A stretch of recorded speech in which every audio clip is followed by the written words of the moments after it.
Hello, this is Dan with Orbital Guitars, and this is my full build and demo video for my entry into the Great Guitar Build-Off 2022. Now, I normally don't do full voiceovers for my full build videos, but this one seemed like I should make an exception. And also, as an exception from my normal voiceovers, usually I write out what I want to say ahead of time, but I am just winging it on this one, so the quality might not be as good, but we'll see what happens.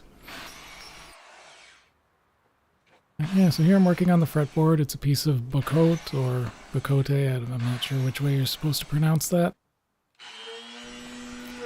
And it's also going on to a really nice rosewood neck.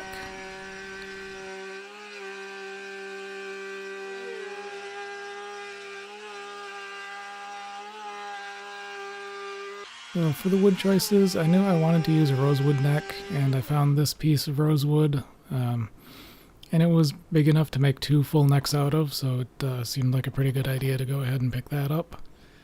And this was the first guitar that I used it for.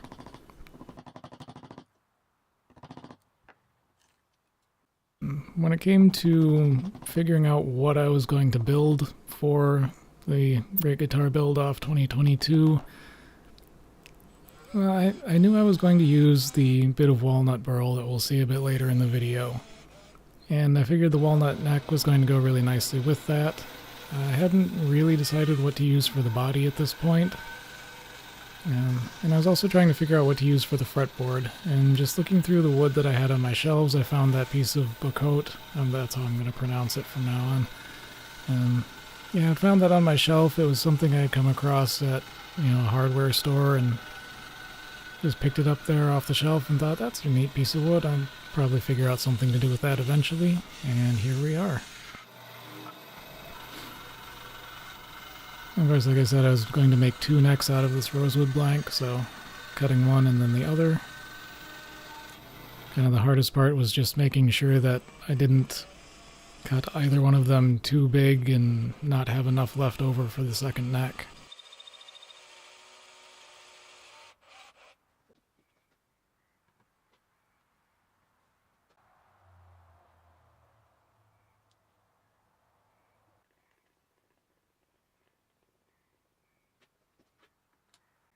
I'm sure there are probably people wondering, it's the Great Guitar Build-Off, and it's supposed to be this competition where you're supposed to, outdo all the other builders and build the best guitar. And, I understand that. And some people might wonder why, in that case, am I making a guitar that's mostly standard and traditional?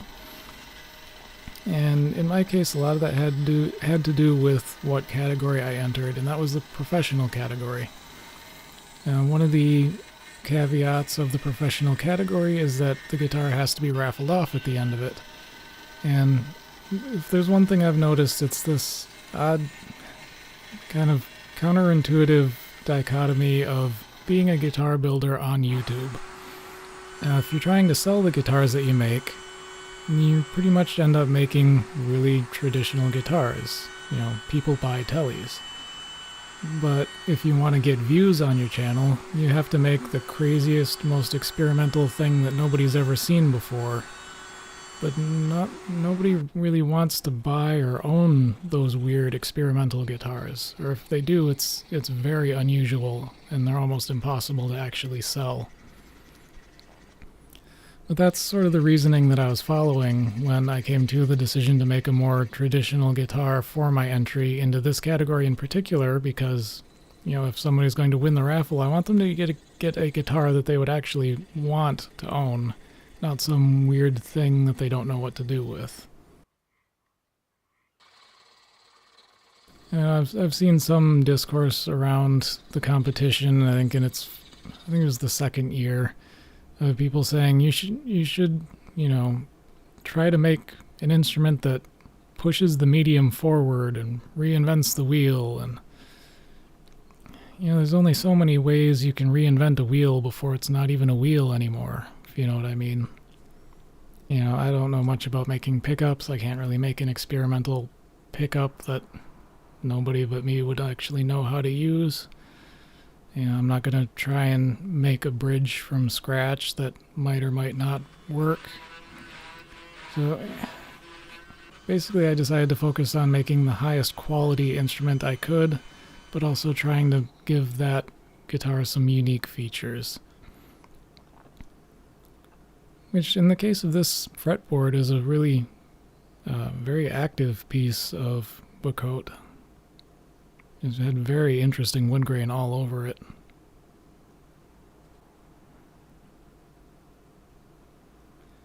And if you've watched any of the other videos in the build series leading up to this, you know I went a little bit crazy with some of the embellishments on the body as well.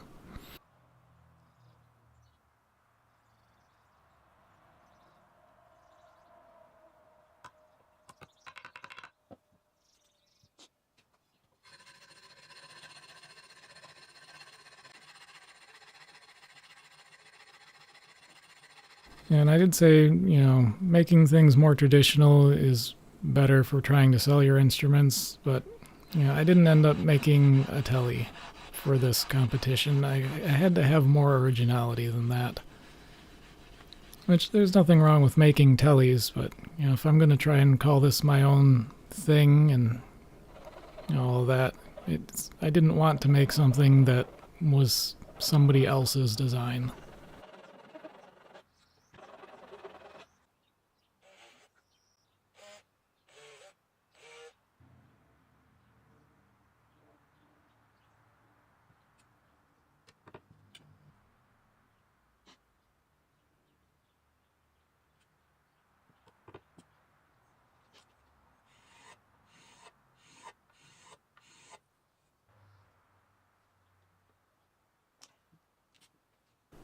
A nice modern feature of this guitar is the stainless steel frets. They were narrow, tall frets, which is what I prefer personally. But I do like to offer stainless steel, or at least the gold fret wire, because I think it's better to offer instruments that have more durable frets that won't need to be replaced anywhere near as much as the traditional nickel-silver frets would.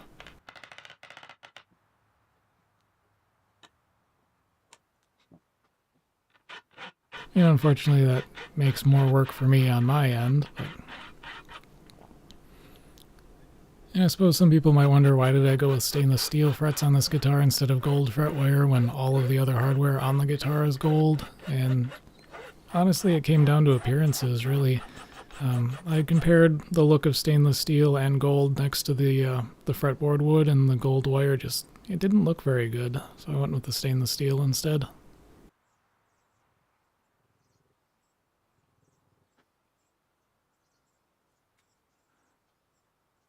Another nice thing about this wood in particular is that filling in the ends of the fret slots there with dust and glue, a lot of the color of the wood dust, it didn't get that much darker when I applied the super glue, so a lot of those filled in slots kind of disappeared after the fact.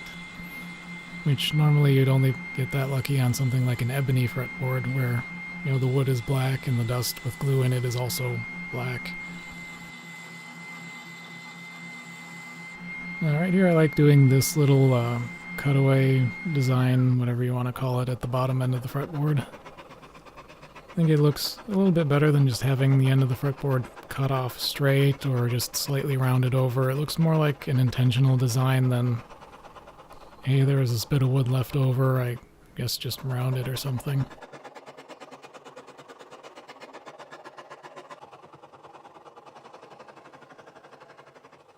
And here I guess one of the downsides to making a rosewood neck is that it's a bit harder work carving it than some of the more traditional guitar neck woods.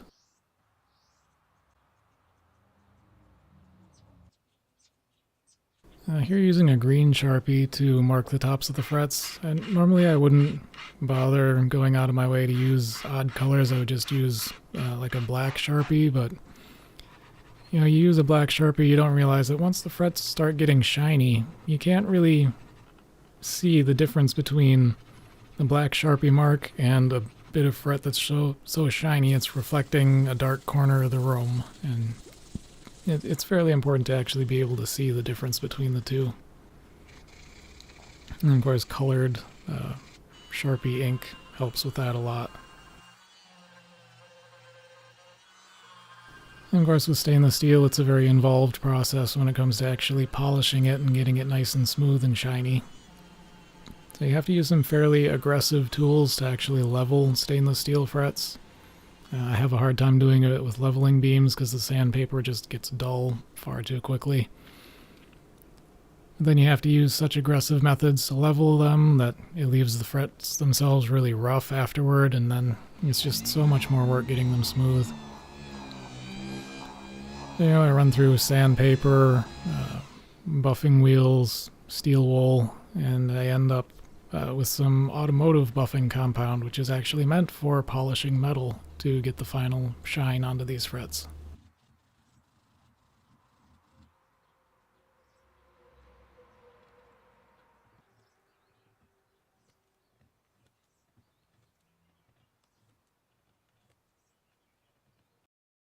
Alright, so we're going to move on to the body for a bit here. You can see I bought this huge slab of walnut burl. It was 3 inches thick. And, you know, I toyed around with the idea of making the entire guitar body out of just this walnut burl.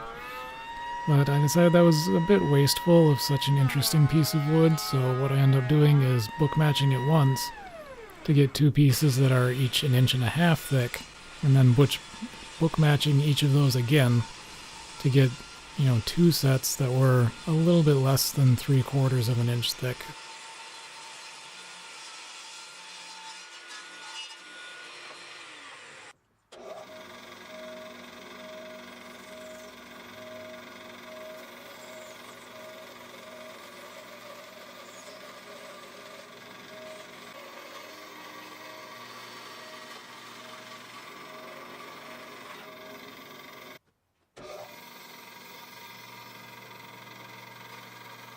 It's a very tedious and stressful task actually book matching this bit of walnut 3 times.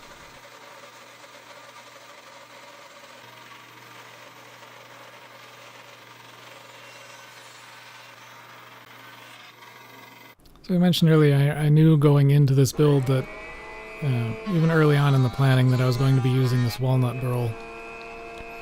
But then I had even another decision about that walnut burl at this point, because I had to decide which of the 2 sets I was actually going to use for this guitar, because with how active the grain in the burl is, you know, the 2 sets actually look fairly different. It was also around this time that I had come up with the idea for how I was going to fill all of the voids in the burl, so my decision to use this particular set actually came from the fact that I thought it had more evenly spread voids in the wood. And so here we get to the wood that makes up the rest of the body. It's a black limba, like it said on the screen. It's a wood that I like working with personally. It's relatively easy to work. Now the dust is fairly toxic, relatively speaking, so you definitely have to be wearing a mask anytime you're working with it and kicking up dust, but this was a really beautiful set of black limba. It's actually a 3-piece body. I don't think I actually filmed gluing it up, but I mean, do you really need to see boards being glued together to know what it looks like?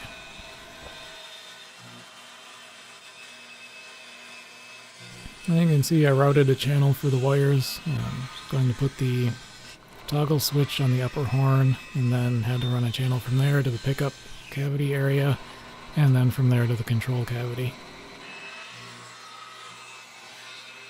I was actually surprised for how big this walnut burl is, how close or how tight it was to actually fit the body design onto it. I really didn't have much wiggle room to get the whole body out of it. And I also wanted to get, you know, a headstock veneer out of it, and if I was particularly lucky, I was going to try to get a backplate out of it as well, but there didn't end up being quite enough for that.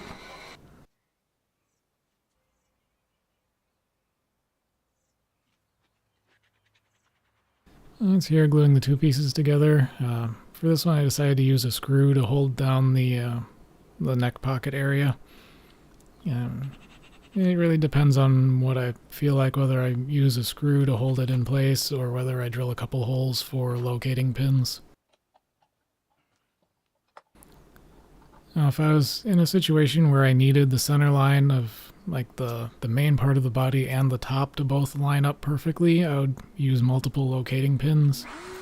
And since this was a 3-piece body with a 2-piece top, the seam on the top did not have to line up with any of the seams on the back, so it wasn't quite as important for the center line on one piece to perfectly match the center on the other, as long as I could get the whole body design out of both pieces together.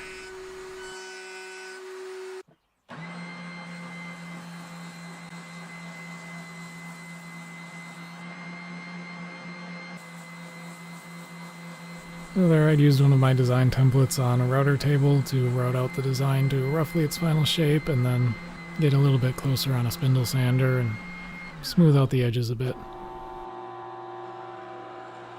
At this point it's working on the neck pocket. I wanted to get the neck pocket done first so that I could get the neck set into the neck pocket, and then I can use the next position in the body to line up kind of the true center line, ideally as close to the natural center line as possible, which on this guitar it ended up being right on the actual center line.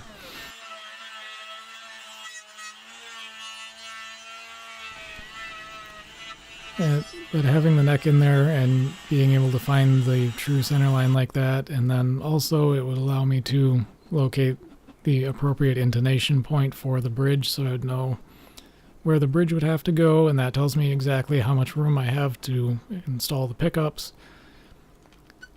So, off camera, after having fit the neck, I did all this layout on the body that you can see drawn on there, where, I know where the knobs are going to go, I know where the pickups are going to go, I know where the bridge is going to go, so now I can get all of that work done.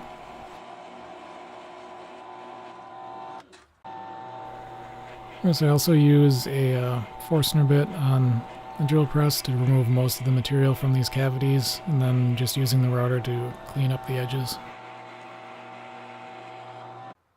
It's kind of a good idea to do that because the Forstner bits are designed specifically for drilling out a lot of material, and router bits are not.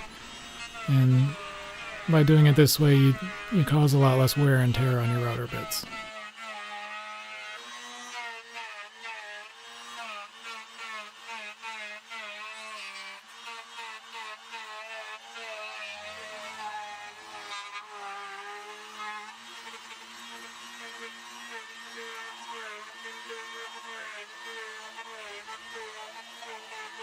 Some people might wonder how I know the appropriate depth to route these cavities when I haven't carved the top yet. And part of that is just knowing that I'm not going to carve the top beyond a certain depth.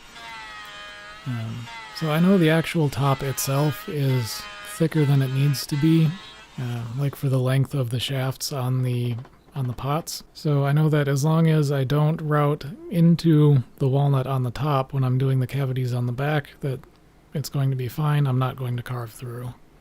And I also know that when I'm carving from the top, there's no place except for the upper fret access area where I'm actually going to carve through the top at all. So in that case, the seam between the top and the back of the body makes a really good reference point for how deep I can route and also how deep I can carve. So knowing the exact depth of the interior, I could figure out how thick the top actually needed to be for the shafts of the pots, and that's how I determined the appropriate depth to drill these recesses here. So I know that at the depth I just drilled, it's appropriate for the pots and the toggle switch. And because of that, I know I've got these set points that are already the appropriate depth. As long as I don't carve through any of those little recesses I just drilled, then there's no problem installing the hardware. Or rather, the electronics, I should say. So I get to one of sort of my favorite parts of doing a guitar build, and that's all of these carves on the body. There's just sort of something satisfying about seeing these shapes kind of come out in the carve, and just all of that. I've talked about this in a previous video, but I can say it again, is that I see, other builders, a lot of the time, and the way they carve, it looks like the way I used to carve bodies. And what I mean by that is I would start to do the carve and think, well, this doesn't look very good right now. Maybe I should stop before I make it worse. But that's just kind of the wrong way to think about it, because if you've got the plan in mind for how you want the carve to be, don't stop yourself early. I mean, there is a point at which you can remove too much material, yes, but a lot of the time, if you just stick to your plan and you keep carving, even if it comes out weird, maybe it looks like a bold choice in carving and is a more interesting thing to look at than something that's undercarved and looks almost unfinished in a way. So I guess the point I'm trying to make with that is plan out ahead of time how deep you're going to carve, and then, double check it, be sure that it's right, but then trust your plan. Don't back out of it because it doesn't look right as soon as you start, because it isn't going to look right as soon as you start. I could compare it to solving a Rubik's Cube. If you've ever watched someone solve a Rubik's Cube, it starts out looking like a random jumble, which effectively it is. But then they start to solve it, and they get to about 2/3 solved, and it's looking more and more organized. But then in that final step, it looks like chaos all over again, because they have to sort of undo some of the solution to get the final pieces into the right place. So, carving is a lot like that. It'll look good, it'll look okay, it'll look completely wrong, and then it'll look right. Alright, but I sort of rambled on a little bit there, and this is the embellishment I did to the top of this guitar. Now, for burls, a lot of the time you'll see people do, epoxy and have some kind of color mixed into it, and that's fine. But I decided to get a little ambitious with this one. I had various different colors of crushed opal available to me. And I thought, there are so many different sizes and shapes of these bits of opal. I can probably find pieces that will fit in each and every one of the voids in this burl. So that's what I did. I sat here on my stool with a pair of tweezers and a bottle of super glue and just spent like 5.5 hours very carefully picking out exactly which bit of opal would fit just right into each little void in the burl, and filled every single one of them with opal.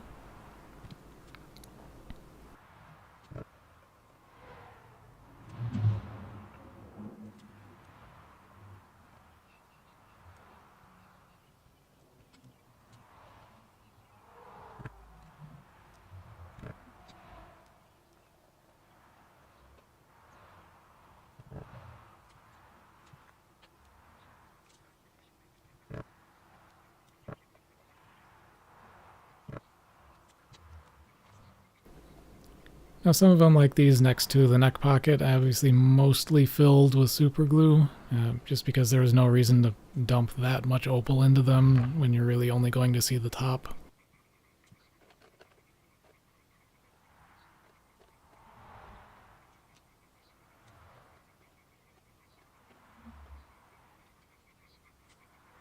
Yeah, I mentioned earlier, I think people would rather own a more traditional instrument, and so a lot of this guitar is very traditional. I mean, the shape is a little bit odd. It's sort of like a mix between, I'd say, like a Strandberg and a PRS or something like that. I mean, I really like this design myself. And, the control layout is very simple and easy to understand. And the bridge is simple and easy to understand. And there's only 2 knobs, one volume, one tone. I mean, they're both push-pulls because they're Fishman Fluence pickups and it's got 3 voicings. But, I mean, even that's easy to understand. It's not, there are 6 knobs and 5 toggle switches that all do a couple dozen things depending on what configuration you have them in. You know, it's a very straightforward guitar to use, and while it is my own original design, it's also not something super weird either.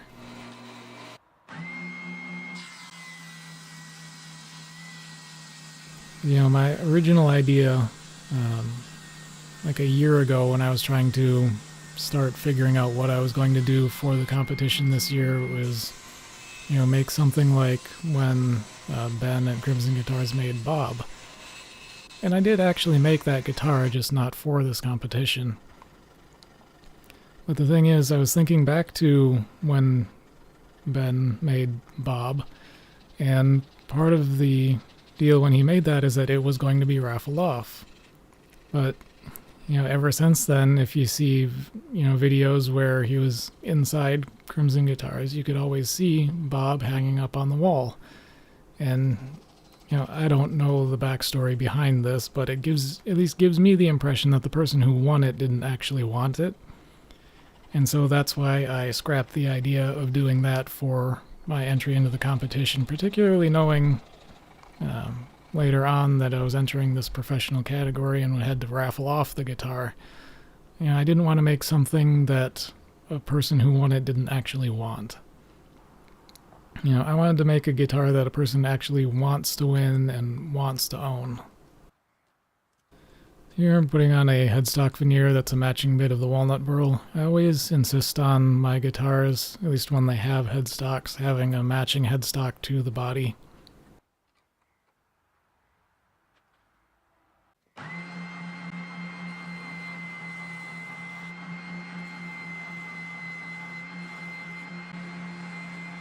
Again, like I was saying, it is being raffled off starting December 10th, which should be the same day that this video goes live. Assuming I do actually get this up on December 10th. I'm recording this voiceover like a month ahead of time.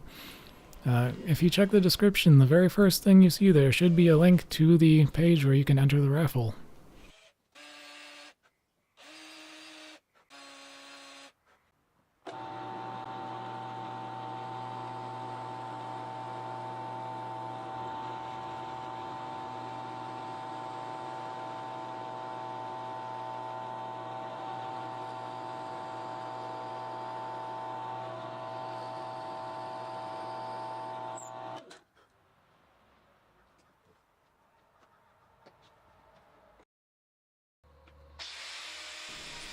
Alright, something about the edit there looked a little bit weird, but I guess I'm going to run with it. Yeah, like I said, matching the headstock to the body, I also had to fill the voids in that with even more opal. And also the neck got glued in, which I think that the part where I glued the neck in might have got lost. Maybe I talked over it and I just don't remember. But here I am carving away the transition between the body and the neck. I spent a lot of time with hand tools on this. I wanted the transition from the body to the neck to feel very smooth and very natural, which I think I succeeded at.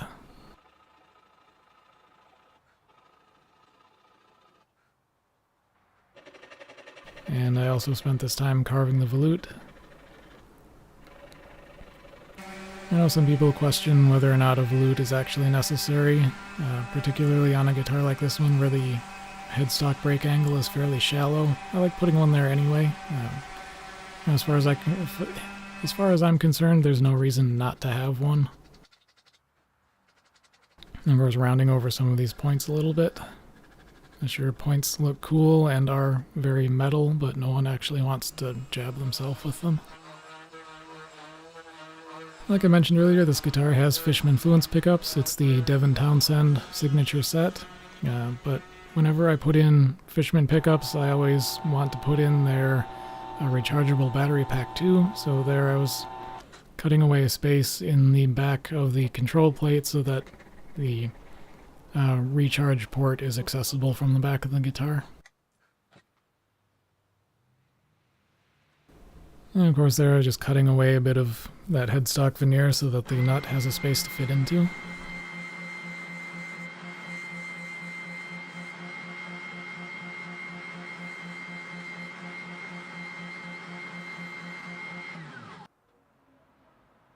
And gluing it into place. Probably a little bit more glue than it actually needed, but it should keep it from going anywhere.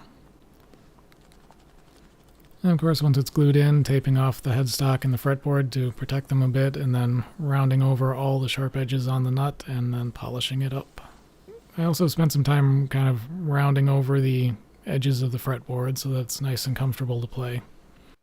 And here, of course, applying shielding paint to the inside of the control cavities and the back of the back plates. And the pickup cavities.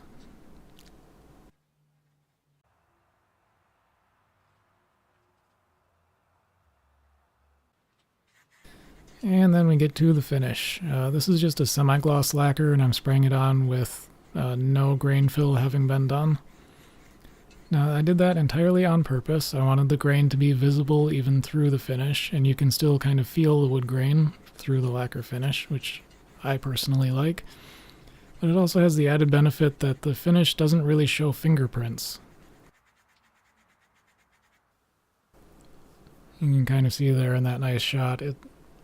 It's shiny, but not super glossy.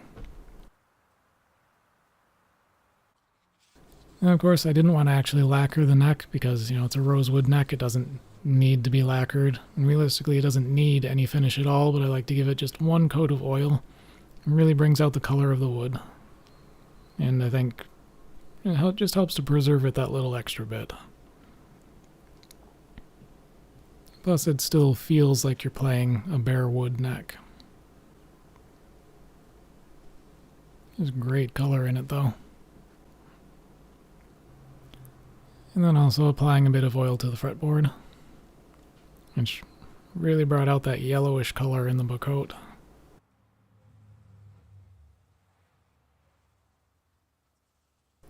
I'm actually quite happy with how the wood of the fretboard contrasts with the walnut. That was one thing I was a little bit concerned about at one point. Thinking, I want something that contrasts with that, and I don't really want to use ebony because, that's done a lot. But, working that Bocote, it got a really nice bright yellow color, which I think actually looks really good on this guitar. So you're just drilling for the bridge and the ground wire to the bridge.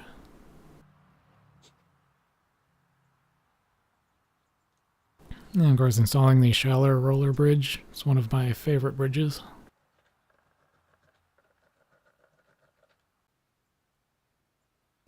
I also tend to like recessing the output jack like this. I didn't actually get it on film, I don't think, because I've filmed it so many times it's hard to remember. But I like recessing the jack plate itself into the body a little bit, just to make it a little bit more discreet, because I've never liked being able to see the jack plate sticking out the side when I'm looking at the front of a guitar. And here I'm just using regular screws to attach the back plates. I know a lot of people like using magnets. I see it all the time in build videos. I just don't like using magnets for that.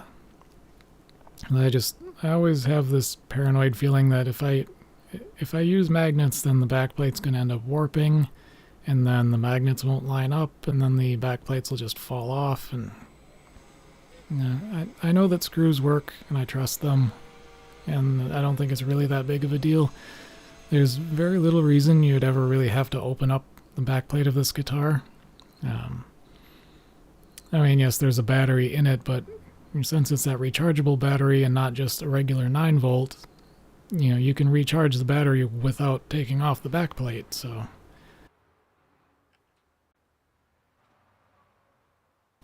Alright, so here I put on both of the outer strings, and I'm using them to make sure that the pickups are properly aligned. And then I can screw those into place as well. I specifically used gold-plated metal pickup rings for this guitar. I always just like using metal pickup rings when I can. As I always see when I'm watching various videos, like people doing repairs and things like that, the plastic pickup rings are always warped, or they're cracked, or they're broken, or they've had to be replaced and they don't match anymore.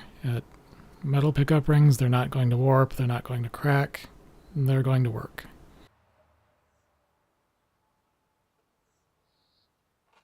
So here, once I've got all the strings on, I'm just setting the nut slots to an appropriate depth. And once I'm done here, I'm going to go and put in the strap locks. I like using Schaller S locks. Had a Gibson Les Paul that I got in 2008, and about a week after I got it, the strap slipped off the strap buttons and dropped it straight onto the floor, and said never again, and put strap locks onto every guitar I've ever owned. But all that's left now is to hand off the guitar to a friend of mine to do the demo. So thank you everybody for watching, and hopefully you'll enter the raffle.